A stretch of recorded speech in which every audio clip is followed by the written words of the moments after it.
Kicked out as a teen for false rumors spread by my brother. Years later, parents see my success and demand money after they abandon me.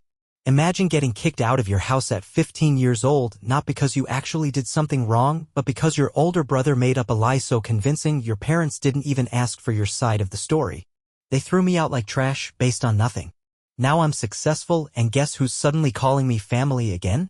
I'm not even sure how to start this, but I've been lurking this sub long enough to know some of y'all might actually understand. Maybe someone out there's been through something similar. I've never told this story fully, but it's been eating at me for years. And now, with my past knocking on my damn front door like it didn't once throw me to the curb, I need to get it off my chest. When I was 15, my entire life imploded over a lie, a stupid, bitter lie told by the one person who should have had my back, my older brother, Caleb. Growing up, our family wasn't picture perfect, but it looked decent from the outside. Suburban house, church on Sundays, mom packed our lunches, dad did the whole, stern but fair, routine. But behind the curtains? My mom was controlling as hell, like the type who could smile sweetly to your face while twisting the knife behind your back. My dad mostly kept quiet, and Caleb? He was her little soldier. Her golden child.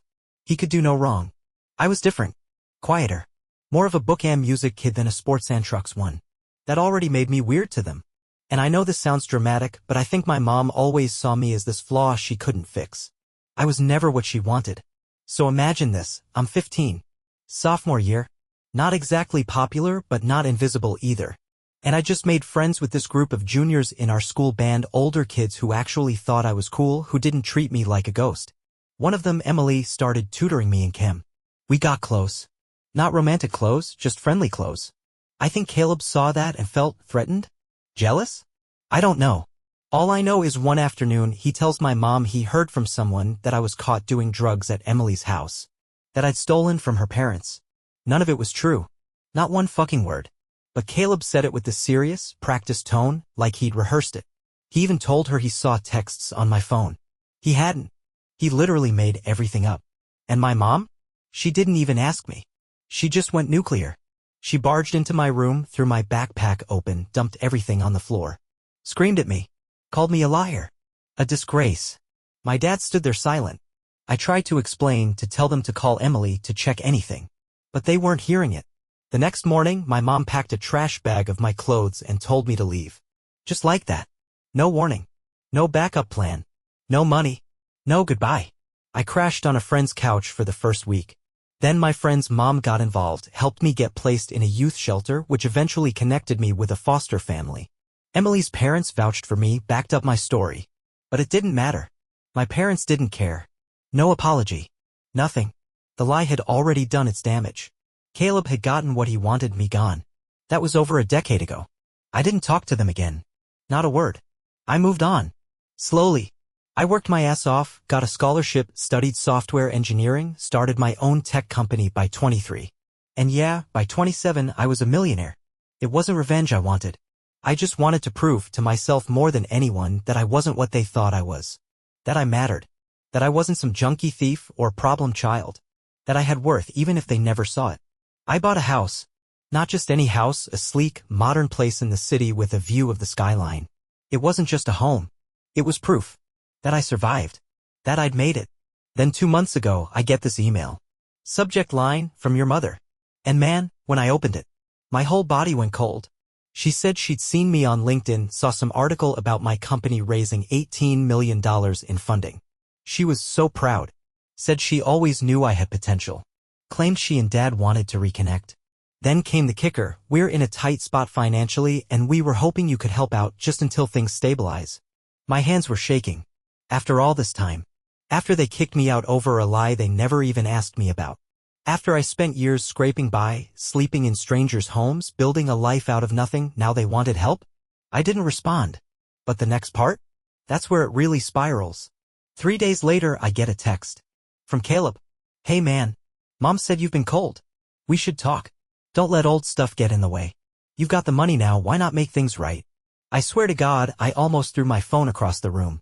Make things right? I'm still not sure what to do. I feel this fury sitting under my skin like it's waiting to erupt. I feel sad too.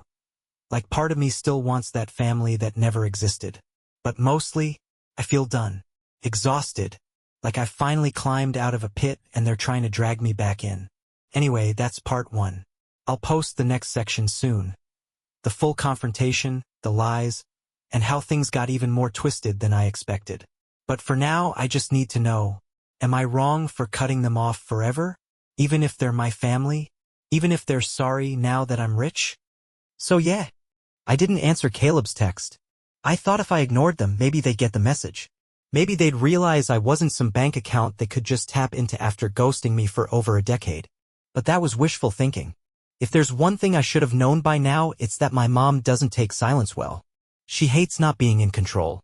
About a week after the email and text, I got a knock on my front door. It was a Sunday. I'd just come back from walking my dog, a rescue, obviously. Funny how people who've been thrown out seem to find comfort in strays. I opened the door expecting maybe a neighbor or a delivery. It was my mother. She stood there like she owned the place. Pearl earrings. That same smug, tight-lipped smile. Like time hadn't passed. Like she hadn't kicked me out with a garbage bag and a lie. I was in the neighborhood, she said, like this was some casual reunion. Thought I'd drop by. Behind her? Caleb.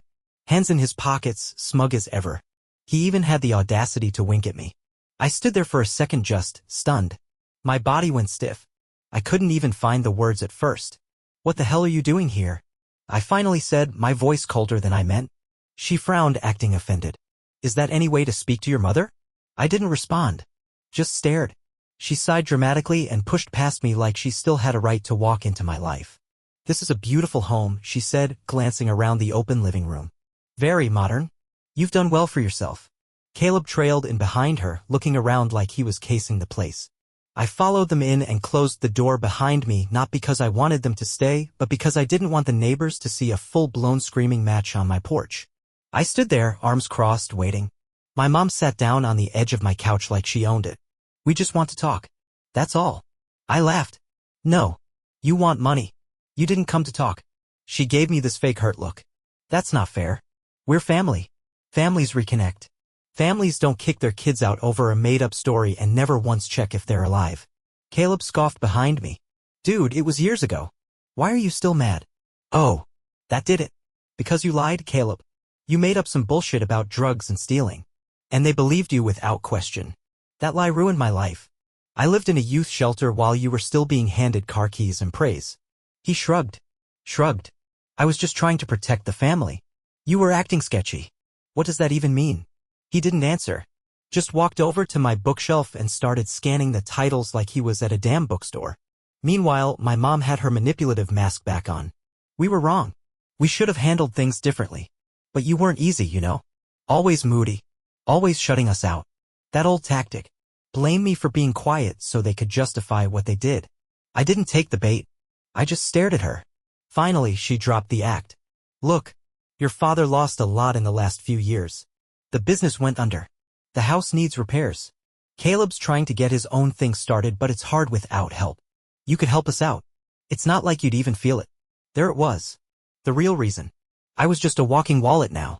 I felt this fire build in my chest. Not just anger, betrayal, grief, sadness, all of it crashing at once. You abandoned me, I said, voice shaking. You cut me off, called me a thief and a junkie, and didn't even check when Emily and her parents tried to clear it up. You kicked your son out because your other son wanted me gone. And now that I've made something of myself, you show up at my door like nothing happened. My mom rolled her eyes. Rolled her eyes? Don't be dramatic. You always were so sensitive.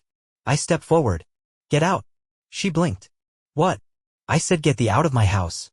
Caleb laughed. Wow. This is how you treat family now. No wonder nobody liked you growing up. You mean you made sure they didn't, I snapped. You needed to be the favorite so bad you lied me out of existence. He opened his mouth to reply, but I didn't give him the chance. I opened the front door and stood there. Out. Now. They left eventually. My mom tried one last guilt trip on the way out. You'll regret this. Family's all you have when the money's gone. I didn't say anything.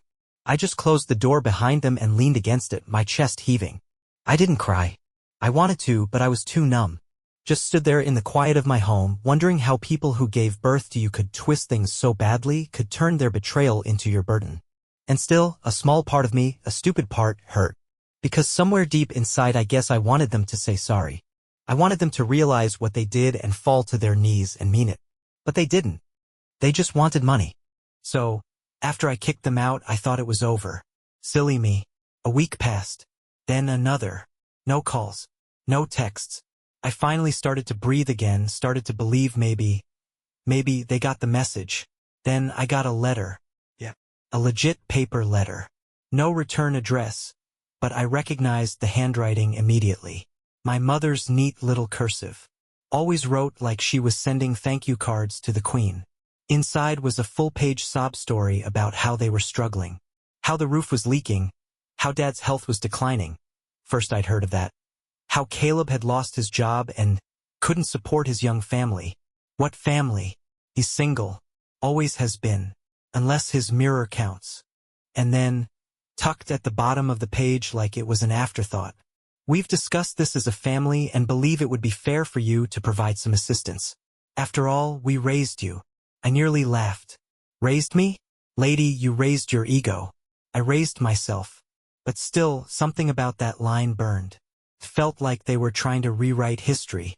Like they were creating a fake version where I was just some spoiled kid who ran off instead of a kid they shoved out into the cold over a damn lie. I didn't reply. Instead, I sent the letter to my lawyer. Yeah, I have one.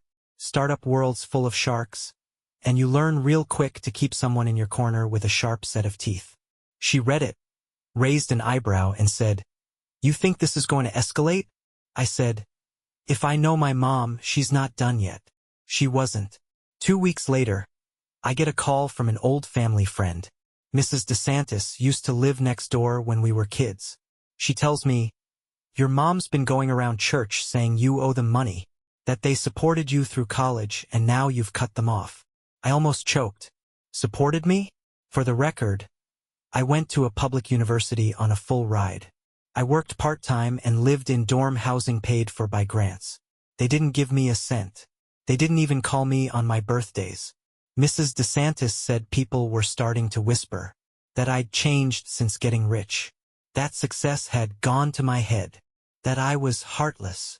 So, I did something I didn't expect. I called my dad. He picked up on the second ring. Sounded surprised but didn't say it. "What do you want?" he asked. I said, "Tell Mom to stop spreading lies." He sighed like I was the one causing drama. "She's just hurt. You've shut us out. You abandoned me. We had our reasons. You had a rumor from Caleb, and you didn't even ask me if it was true. You never called. You never checked. You didn't raise me. You threw me out and washed your hands of me. Now you want money and pity." He went quiet. Then he said, "Your mom's sick. Stress is getting to her." There it was. The manipulation train back on the tracks. I asked, "Is she sick or is she stressed that her meal ticket told her no?" Click. He hung up. 3 days later, I got a notice from a different lawyer. They were requesting a meeting to discuss the matter of family obligations and potential financial reconciliation. Apparently, my parents were trying to claim that they had provided support for me during my formative years, and believed they were entitled to restitution. My lawyer nearly fell out of her chair laughing. "They're trying to sue you for being born," she said. We drafted a response. Included copies of my scholarship records, school financials, a statement from the youth shelter that took me in. My foster family even wrote a letter. My lawyer sent it all off and basically said, "If you pursue this, we'll bury you in legal fees you can't afford." We never heard back from their attorney. But the damage was already done. People from back home were reaching out. Some cousins, old neighbors, even a teacher I hadn't heard from in years. Most were just confused. A few were clearly judging. And then came the final twist. Emily, that Emily, the girl I was falsely accused of doing drugs with back in high school. She messaged me. She'd heard about the situation through someone on Facebook. She sent me screenshots. My mom had posted a status talking about the betrayal of children who forget where they come from and how some families sacrifice everything, only to be discarded. The comments were full of sympathy. People talking about ungrateful kids, about how money changes people. And then there it was, Caleb dropping comments like, "We did our best." And sometimes the truth comes out too late. I was shaking reading it. The audacity. I called Emily. She picked up instantly. "Hey," she said, voice soft. "I'm so sorry they're still doing this to you." We talked for over an hour. Felt like something came full circle. She told me something that really stuck. "You didn't get where you are despite them. You got there because they left you no choice. That strength? It's all you." And damn, I needed to hear that. Because for a while there, I was starting to feel like the villain in their story. But maybe that's the thing. Villains don't always wear black cloaks. Sometimes they wear pearl earrings and sit in church pews, smiling while they rewrite history. After the letter from their attorney went nowhere, my parents went quiet. Like eerie quiet. No more emails. No more surprise drop-ins. No more concerned church ladies messaging me about how I needed to make amends. I thought maybe they'd finally accepted that I wasn't their golden goose. But deep down, I knew it wasn't over. See, narcissists don't quit. They strategize. 2 months passed. Then my lawyer got a weird call from a notary public in our state. Apparently, my parents were trying to file something involving an informal agreement that I had promised to help them financially in exchange for emotional upbringing. Yeah, no joke. They were trying to create legal leverage off of parenting me in the 90s like it was some unpaid internship. Luckily, we shut that down fast. My lawyer threatened countersuit for harassment and defamation if they didn't withdraw all their filings. The notary backed off. And that should have been the end. But I had this weight I couldn't shake. Like I still hadn't exhaled. Like they still had their claws in me, not legally, not financially, but somewhere deeper. In my identity. In the lie they shoved me into. So I did something I swore I'd never do. I went back to the house. Not to reconcile. I wasn't looking for hugs and apologies. I just needed to see it again. To stand in the place they kicked me out of and remind myself that I left and I built a life and they don't own a single piece of it. It was a Saturday. I parked across the street. Sat in the car for 10 minutes just staring at the peeling paint, the sagging porch. That house used to look huge. Now it looked like a dollhouse from a nightmare. I rang the doorbell. No answer. I knocked. Eventually, the door creaked open and there was my dad. He looked older. Smaller. Not in a pitiful way, just defeated. He blinked like he was seeing a ghost. "What are you doing here?" he asked. "I needed to end this," I said. "Not with yelling. Not with lawyers. Just in person. So you can hear me." He didn't move. Didn't invite me in. Just stood there. So I spoke. Right there on the porch. I didn't scream. I didn't cry. I just said, "You failed me.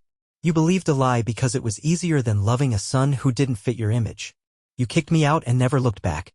And now, after I survived everything you put me through, you want to rewrite history so you can profit from my success.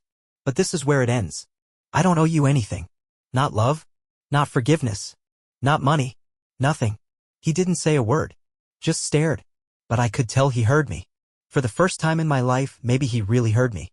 Then he whispered, "She's been sick." And I said, "She's been sick my whole life.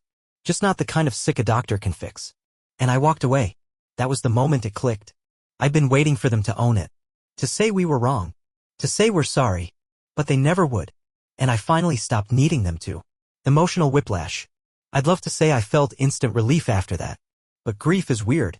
It doesn't show up with flowers. It shows up 2 days later when you're folding laundry and suddenly you remember your mom laughing in the kitchen when you were 6. Or when you see a father and son at a baseball game and your chest tightens without warning. I went through waves. Anger. Sadness. Even guilt, like maybe I'd been too harsh. But those were the ghosts talking, the scared teenager in me who still wanted a mother to say, "I love you no matter what." He never got that. He probably never will. But the man I am now? He doesn't need it anymore. What I needed was to take my power back. And I did. I wrote my story down. This story.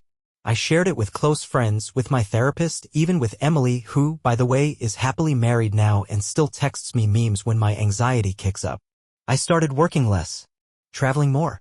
I spent 2 weeks in Tokyo with my girlfriend and didn't check my email once. I lived. And yeah, I got a letter last month. From Caleb. He says he's in therapy now. That he realizes some of the things he did were hurtful. And that he wants to reconnect as brothers. I haven't answered. Not because I want revenge, but because I'm protecting my peace. If he's serious, maybe someday. But not now. I'm still healing the wounds he left behind. One last thing. Sometimes I think about that 15-year-old kid walking out of that house with a trash bag and a burning heart. And I want to reach back through time and tell him, "You're gonna make it. Not because of them, but in spite of them. And that's enough. Alright Reddit. Last part. I didn't expect this story to resonate with so many people, and reading your comments? Damn, it felt like breathing for the first time. Like someone finally believed me. Like I wasn't crazy for feeling the way I did. So here's the conclusion, not with fireworks or fists, but with clarity. With choice. Building without them. After walking away from my parents for good, I finally started living for something instead of against them. I stopped asking, why didn't they love me right? Started asking, how do I love myself better? I stopped waiting for apologies that were never coming. Stopped begging silence to turn into closure. Instead, I turned toward the people who did show up. My chosen family, friends who became siblings, mentors who became parents in the ways that mattered. Strangers who extended kindness when I had nothing. I started a program last year, a small foundation funded out of my own pocket. It supports teens aging out of foster care. Covers their first year of rent, mentorship, career coaching, therapy. No paperwork labyrinths. Just help. Because I remember what it's like to be 17, alone, broke, and invisible. I named it the Trash Bag Kids Project. Because that's what I was, a kid kicked out with a trash bag full of clothes and a heart full of confusion. Now we give them suitcases and second chances. My parents don't know about it. Caleb doesn't either. And I don't plan to tell them. They're not part of the legacy I'm building. They don't get to be. The money. Some of you asked, did I ever consider giving them something?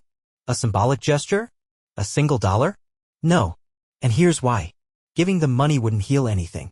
It would only confirm their version of events, that I owe them for the bare minimum they gave before discarding me like a broken toy. Their logic was always, we brought you into this world. But I brought myself through hell. I fed myself, clothed myself, rebuilt myself. I raised myself. They wanted the harvest after setting fire to the field. So no, I owe them nothing. Instead, I paid off the mortgage for my old foster family. Helped Emily's little brother start his own business. Hired a therapist full-time for our nonprofit kids. That's where the money goes. To people who believe in repair, not manipulation. Boundaries that don't bend. It's been nearly a year since the last confrontation. Occasionally, distant relatives still try to poke the bear. An aunt saying, life's too short. A cousin hinting that my parents aren't getting any younger. I smile politely and block them. Every time. I made peace with the fact that not everyone will understand why I cut ties. But the people who get it? They really get it. It's not about holding a grudge. It's about honoring the kid I was, the one they broke. I protect him now the way they never did. Final thoughts. If you're reading this and you've been through something similar, if your family made you feel like you were the problem, if they twisted the story to make you the villain, let me say this. You're not ungrateful. You're not broken. You're not wrong for walking away. Blood doesn't entitle anyone to abuse you, to gaslight you, to discard you and come crawling back when they smell success. You can write your own ending. You can build your own family. And you can break the damn cycle. I did. And if a broken, lied about, kicked out trash bag kid can build peace from the rubble, so can you. Thanks for listening. I never had a place to put all this until now. This was mine. And now maybe it can be yours, too.